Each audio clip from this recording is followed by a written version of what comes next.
ગુજરાતમાં ઘણી બધી મેડિકલ કોલેજો આવેલી છે। એમાં જે સરકારી મેડિકલ કોલેજો છે એમાં વિદ્યાર્થીઓને એડમિશન મળે તો ફી છે ખૂબ જ ઓછી હોય છે, પરંતુ ગુજરાતમાં મેડિકલ કોલેજો ખૂબ જ ઓછી છે સરકારી, એટલે જો વિદ્યાર્થીઓને સેલ્ફ ફાઇનાન્સ ખાનગી મેડિકલ કોલેજોમાં મળે અથવા તો જેમએસ મેડિકલ કોલેજોમાં એડમિશન મળે તો એ વિદ્યાર્થીઓને છે એ લાખો રૂપિયામાં ફી છે તે ભરવી પડતી હોય છે।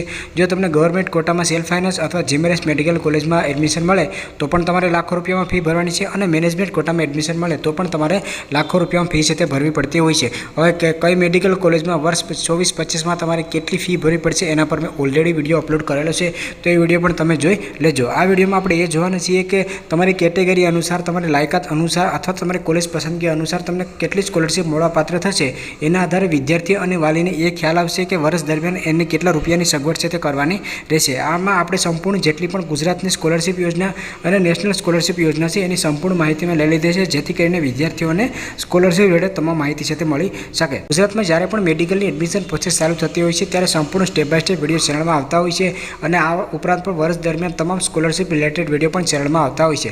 તો ચેનલમાં તમે નવા હોય તો ચેનલને સબસ્ક્રાઈબ કરી રાખજો, અને હું જે ડેઇલી અગત્યના અપડેટ છે ઇન્સ્ટાગ્રામ પેજમાં નાખતો હોઉં છું, તો હજુ સુધી ઇન્સ્ટાગ્રામમાં ફોલો ના કરતા ઇન્સ્ટાગ્રામમાં પણ ફોલો કરી લેજો। ચાલો મિત્રો, હવે આપણે વિડીયોના ટોપિક પર આવીએ। તો ગુજરાતમાં જે એમબીબીએસ કોલેજો છે એનું ટૂંકમાં તમને કહી દઉં તો ગવર્મેન્ટ કોલેજ છે એમાં 0.25 એટલે કે 25,000 ફી છે, એટલે કે તમામ વિદ્યાર્થીઓની વાલી છે તે આરામથી પે કરી શકે। જે વિદ્યાર્થીઓ જેમએસ મેડિકલ કોલેજમાં એડમિશન લેતા હોય અને ગવર્મેન્ટ કોટામાં એડમિશન મળે તો એને 3.30 લાખ રૂપિયા ફી ભરવાની છે। મેનેજમેન્ટ કોટામાં એડમિશન મળે તો 9.075 લાખ રૂપિયાની ફી છે તે ભરવી પડશે। જો એસએફઆઈ કોલેજમાં એડમિશન મળે તો જે મિનિમમ કોલેજથી વાત કરું તો 5.93 લાખથી લઈ અને 8,70,000 સુધી ફી પે કરવી પડશે, અને જો મેનેજમેન્ટ કોટામાં મળે તો 14 લાખથી લઈને 18 લાખ સુધી ફી છે તે મેનેજમેન્ટ કોટામાં ભરવી પડતી હોય છે। તો કઈ કોલેજમાં કેટલી ફી છે એના પર મેં ઓલરેડી વિડીયો બનાવેલો છે, એ વિડીયો તમે જોઈ લેજો। હવે આપણે સ્કોલરશિપ મુજબ આપણે સમજતા જઈએ, જેટલી પણ યોજનાઓ છે એની સંપૂર્ણ માહિતી હું તમને લોકોને સ્ટેપ બાય સ્ટેપ આપીશ। તમારી લાયકાત અનુસાર, તમારી આવક અનુસાર અને તમારી કોલેજ અનુસાર અને યોજના અનુસાર તમે આમાંથી સમજી શકશો। તો પહેલાં આપણે વાત કરીએ મુખ્યમંત્રી યુવા સ્વાવલંબન યોજના। તેમાં મળવાપાત્ર સહાય જે પણ વિદ્યાર્થીઓ ભાઈઓ અને બહેનો મેડિકલમાં એડમિશન લેતા હોય એ વિદ્યાર્થીઓને ગેરંટેડ એમવાયસવાયની જે સ્કોલરશિપ છે મળવાપાત્ર હોય છે।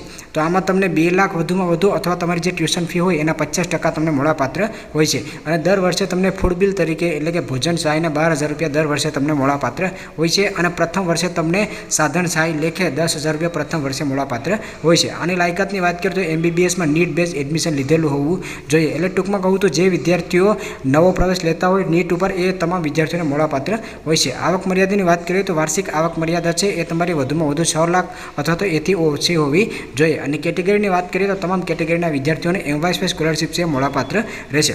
એક્ઝામ્પલ તરીકે તમને સમજાવું તો જેમએસ કોલેજની જે ફી છે ગવર્મેન્ટ કોટાની એ 3.30 લાખ છે, તો જો તમને એમાં એડમિશન મળે તો તમારી ટ્યુશન ફીના 50% અથવા વધુમાં વધુ 2 લાખ, તો તમારા ઓછા ક્યાં થાય છે ટ્યુશન ફીના 50%, એટલે તમને 1.65 લાખ મળવાપાત્ર થશે।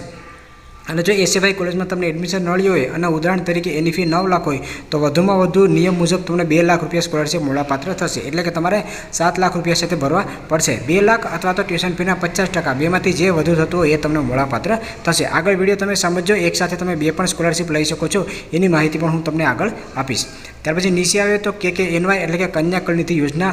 તો કન્યા કલ્યાણ નિધિ યોજના છે એ ફક્ત મેડિકલ કોલેજમાં એડમિશન લેતી બહેનોને જ મળવાપાત્ર છે, એટલે કે બહેનોને ગેરંટેડ તમે સમજી શકો કે 6 લાખ રૂપિયા સ્કોલરશિપ છે એ 100% એને મળે છે। એની માટે ફક્ત નીટ બેઝ મેડિકલ કોલેજમાં બહેનો એડમિશન લીધેલું હોવું જોઈએ। મળવાપાત્ર સહાયમાં એમવાયસવાયના 2 લાખ મળશે, અને કન્યા કલ્યાણ નિધિ યોજનામાં 4 લાખ, એટલે ટોટલ 6 લાખ રૂપિયા મળવાપાત્ર થશે। લાયકાતની વાત કરીએ તો એમવાયસવાયના બીજા નિયમો છે લાગુ પડશે, અને એમબીબીએસમાં નીટ બેઝ એડમિશન લીધેલું હોવું જોઈએ, અને આવક મર્યાદા છે એ વાર્ષિક 6 લાખ અથવા તે ઓછી હોવી જોઈએ। તો બહેનો છે એને વાર્ષિક 6 લાખ રૂપિયા સ્કોલરશિપ મળે એમ તમે સમજી શકો, એને એમવાયસવાય અને કન્યા કલ્યાણ નિધિ બંનેનો લાભ એકસાથે લઈ શકે છે।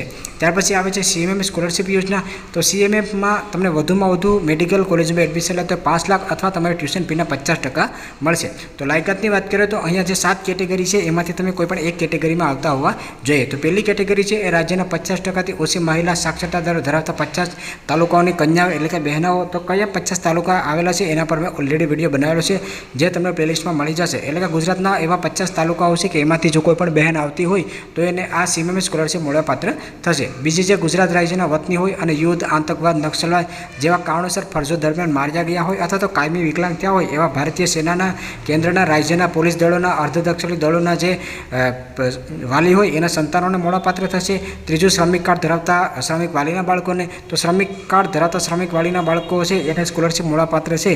તો એ કાર્ડ તમારે કઈ રીતે કઢાવવું જોઈએ એના પર મેં લાઈવ પ્રોસેસનો વિડીયો બનાવેલો છે, જે પણ તમને સ્કોલરશિપ પ્લેલિસ્ટમાં મળી જશે.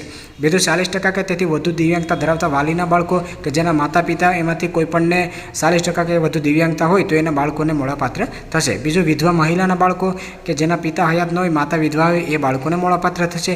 અનાથ બાળકો કે જેના માતા પિતા બંને હયાત નથી એને મળવાપાત્ર થશે. અને ડિવોર્સી ત્યજા મહિલાના બાળકો કે જેની માતા છે એના છૂટાછેડા થયેલા હોય અને બીજા મેરેજ ના થયા હોય એ બાળકોને મળવાપાત્ર થશે. આમાં આવક મર્યાદાની વાત કરીએ તો MYSY કરતાં ઓછી એટલે કે 4.5 4.5 લાખ રૂપિયા આવક મર્યાદા છે તે રહેશે. હવે આ ઇમ્પોર્ટન્ટ વાત છે તમે સમજી લેજો કે જે પણ વિદ્યાર્થીઓ MYSY સાથે CMMSમાં લાયકાત ધરાવતા હોય તો બંને સ્કોલરશિપનો લાભ મેળવી શકે છે. અને જે MYSY અને કન્યા કુલનિધિમાં લાયકાત ધરાવતા હોય એમાં પણ ફોર્મ છે ભરી શકે છે. તો ટૂંકમાં કહું તો બહેનો હશે તો બહેનોને MYSY પ્લસ કન્યા કુલનિધિ યોજનાનો લાભ છે લેવાનો છે. અને જે બોયઝ હશે એ CMMSમાં લાયકાત ધરાવતો હોય MYSY સાથે CMMS સ્કોલરશિપનો લાભ છે લઈ શકે છે. એટલે ટૂંકમાં તમે સમજો તો જો MYSY અને CMMSમાં તમારી લાયકાત હોય તો બોયઝ છે એ વાર્ષિક 7 લાખ સુધી સ્કોલરશિપ મેળવી શકે છે. એ એની કોલેજની ટ્યુશન ફીના 50% અથવા વધુમાં વધુ 7 લાખ સુધી સ્કોલરશિપ મેળવી શકે છે. અને બહેનો છે એને MYSY પર કન્યા કુલનિધિ યોજના એટલે એને 100 લાખ સ્કોલરશિપ છે મળી શકે છે. ત્યાર પછી આપણે વાત કરીએ ડિજિટલ ગુજરાત સ્કોલરશિપની. તો ડિજિટલ ગુજરાત સ્કોલરશિપ એ વિદ્યાર્થીઓને મળવાપાત્ર છે કે જેને MYSY, CMMS કે કન્યા કુલનિધિ યોજનામાં લાયકાત ધરાવતા નથી. તો SC અને ST કેટેગરીના વિદ્યાર્થીઓ છે એને ફ્રીશિપ કાર્ડ મળશે. તો ફ્રીશિપ કાર્ડની લાયકાત ધરાવતા હોય અને ફ્રીશિપ કાર્ડ એની પાસે હોય તો એના કોલેજ હોય એની સંપૂર્ણપણે ટ્યુશન ફી માફ થઈ જતી હોય છે. ફ્રીશિપ કાર્ડને લગતા પણ થોડા નિયમો છે એ તમારે જાણવા ખૂબ જ જરૂરી છે. તો એના પર મેં ફ્રીશિપ કાર્ડ માટે એક સ્પેશિયલ પ્લેલિસ્ટ બનાવેલું છે, એ તમે જોઈ લેજો. જેને ફ્રીશિપ કાર્ડની લાયકાત આવતી ન હોય અને બીજી સ્કોલરશિપ યોજનામાં લાયકાત ધરાવતા ન હોય એ વિદ્યાર્થીઓ પણ ડિજિટલ ગુજરાત સ્કોલરશિપમાં વિથઆઉટ ફ્રીશિપ કાર્ડ વગર પણ ફોર્મ છે ભરી શકે છે. બીજા ડિજિટલ ગુજરાત સ્કોલરશિપમાં જે અન્ય સ્કોલરશિપમાં લાયકાત ધરાવતા ના હોય એ વિદ્યાર્થીઓ PMSSB પોસ્ટ મેટ્રિક સ્કોલરશિપનું ફોર્મ ભરી શકે છે. એમાં OBC, EBC, DNT અને EWS કેટેગરીના વિદ્યાર્થીઓ આવી જશે. અને જે DNT કેટેગરીમાં આવતા હોય એ ડિજિટલ ગુજરાત સ્કોલરશિપમાં BCK 325 નામનું ફોર્મ ભરી અને વાર્ષિક 50,000 સ્કોલરશિપ છે મેળવી શકે છે. અને આ ઉપરાંત પણ ડિજિટલ ગુજરાતમાં ફૂડબિલ સહાય અને સાધન સહાય સ્કોલરશિપનું ફોર્મ પણ તમે ભરી શકો છો. ફૂડબિલ સહાયના 12,000થી લઈને 15,000 વાર્ષિક અને સાધન સહાયના પ્રથમ વર્ષે 10,000 રૂપિયા મળવાપાત્ર થશે. ત્યાર પછી જે પણ વિદ્યાર્થીઓ MYSY, CMMS, કન્યા કુલનિધિ યોજના કે ડિજિટલ ગુજરાતનો લાભ ના લેતા હોય અને એ લોકો જો ટોપ ક્લાસ એજ્યુકેશન સ્કોલરશિપમાં લાયકાત ધરાવતા હોય અને એ ફોર્મ ભરવા માંગતા હોય તો SC ST કેન્ડિડેટ હશે એને 50,000થી લઈ અને 3.30 લાખ સુધી સ્કોલરશિપ મળવાપાત્ર થશે. અને OBC કેટેગરીના વિદ્યાર્થીઓ છે એને 50,000થી લઈ અને 3.72 લાખ સુધી સ્કોલરશિપ મળવાપાત્ર થશે. તો આ જે સ્કોલરશિપ છે એના ડીપમાં મેં સંપૂર્ણ માહિતી, નિયમો, લાયકાતના વિડીયો બનાવેલા છે જે તમને સ્કોલરશિપ પ્લેલિસ્ટમાં મળી જશે. હવે ટોપ ક્લાસ એજ્યુકેશન સ્કોલરશિપ છે કયા વિદ્યાર્થીઓને મળવાપાત્ર છે તો મેડિકલ કોલેજોમાં જેટલી પણ ગુજરાતમાં સેન્ટ્રલ ગવર્મેન્ટ ઇન્સ્ટિટ્યૂટ આવેલી હોય અને નીટ બેઝ એડમિશન લીધું હોય રેન્કથી, અથવા તો અધર ગવર્મેન્ટ ઇન્સ્ટિટ્યૂટમાં રેન્કથી નીટ બેઝ એડમિશન લીધું હોય કે નોન ગવર્મેન્ટ એટલે કે સેલ્ફ ફાઇનાન્સ કોલેજોમાં નીટ રેન્ક બેઝ એડમિશન લીધું હોય એ વિદ્યાર્થીઓને મળવાપાત્ર થશે. અને જે બીજી ઘણી નેશનલ સ્કોલરશિપ છે કે જેમાં પણ તમે ફોર્મ ભરી શકો છો એના પર મેં ઓલરેડી વિડીયો બનાવેલા છે જે તમને પ્લેલિસ્ટમાં મળી જશે. ત્યાર પછી ફ્રીશિપ કાર્ડની આપણે વાત કરીએ તો ફ્રીશિપ કાર્ડ છે એ ફક્ત SC અને ST કેટેગરીના વિદ્યાર્થીઓને લાગુ પડે છે.